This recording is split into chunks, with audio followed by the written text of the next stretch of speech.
কয়েকদিন আগে গিয়েছিলাম মায়াপুর ঘুরতে, আর সেখানে সারাদিন যেভাবে কাটালাম আজকের ভিডিওতে তোমার সাথে আমি সেটাই শেয়ার করব।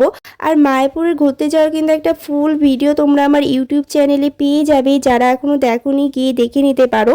তো মায়াপুর যাবার জন্য প্রথমে এখানে আমরা স্বরূপগঞ্জের ঘাটে পৌঁছে গিয়েছি। এখান থেকে আমাদের এই নদীটা পার করতে হবে, তার জন্য এখানে টিকিট কেটে নিয়েছি।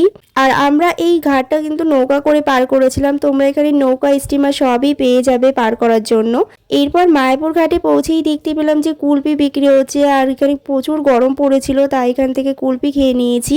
এরপর কিন্তু আমরা মায়াপুরের এই যে মন্দিরের ভিতরে প্রবেশ করেও গিয়েছি। আর এই যে ইস্কন মন্দির, এটা কিন্তু তৈরির কাজ এখনও চলছে, 2025-এও কমপ্লিট হয়নি, তার জন্য ভিতরে এখনও প্রবেশ করতে দিচ্ছে না আর কি। এরপর সমস্ত মন্দির ভিজিট করা হয়ে গেলে আমরা এখানে চলে এসেছিলাম গোশালাতেই, সেখানে কিছুটা টাইম স্পেন্ড করি।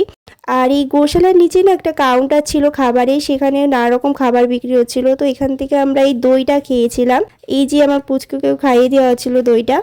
আর এরপর এই যে সমস্ত মন্দির ভিজিট করা হয়ে গিয়েছিল আমাদের প্রায়, আর সমস্ত মন্দির ঘোরা হয়ে গেলে এখানে বিকেল হয়ে গেছিলো। এরপর এখানে দেখতে পেলাম যে সবাই মিলে নগর কীর্তনে বেরিয়েছিল রাধাকৃষ্ণকে নিয়ে, আর সেখানে আমরাও কিছুক্ষণ পার্টিসিপেট করলাম এরপর। আর এইবার আমরা মায়াপুর গিয়েছিলাম মেনলি কিন্তু সন্ধ্যা আরতিটা দেখার জন্য। আসলে এতবার গিয়েছি কিন্তু একবারও সন্ধ্যা আরতিটা দেখা হয়নি, তাই এবার আমরা সন্ধ্যা আরতিটা দেখেই বেরিয়েছিলাম। আর তোমরা যারা যাবে না অবশ্যই কিন্তু সন্ধ্যা আরতিটা ভিজিট করো, ভীষণই ভালো হয়।